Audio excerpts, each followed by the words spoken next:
ఇప్పుడు కోడింగ్లో ఒక ఎగ్జాంపుల్ చూద్దాం. ఒక పరిభాషలో మేనేజర్ను ఎన్బిఓ బిహెచ్ఎఫ్ఎస్గా కోడ్ చేస్తే శానిటరీ కోడ్ ఏది అంటే దీన్ని ఎలా రాయొచ్చు? క్వశ్చన్ చూడండి. ఒక పరిభాషలో మేనేజర్ను ఎన్బిఓ బిహెచ్ఎఫ్ఎస్గా కోడ్ చేస్తే శానిటరీ కోడ్ ఏది? మనకి ఖచ్చితంగా ఇచ్చిన మేనేజర్కి ఈ కోడ్కి మధ్యలో రిలేషన్ ఏదో ఉంటుంది. ఆ రిలేషన్ ఏదో తెలుసుకోగలిగితే శానిటరీ కోడ్ ఏదో మనం ఈజీగా రాయొచ్చు. ముందు ఆ రిలేషన్ ఏంటో చూద్దాం. మేనేజర్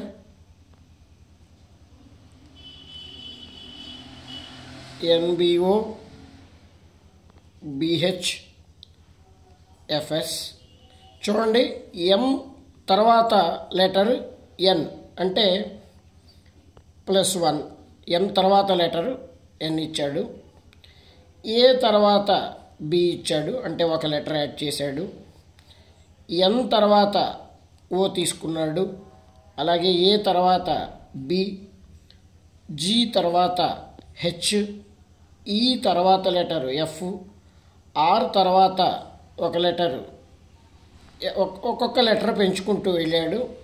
సో ఎన్బిఓ బిహెచ్ఎఫ్ఎస్ అనేది కోడ్గా వచ్చింది. ఇప్పుడు శానిటరీకి ఏం చేయాలో చూద్దాం.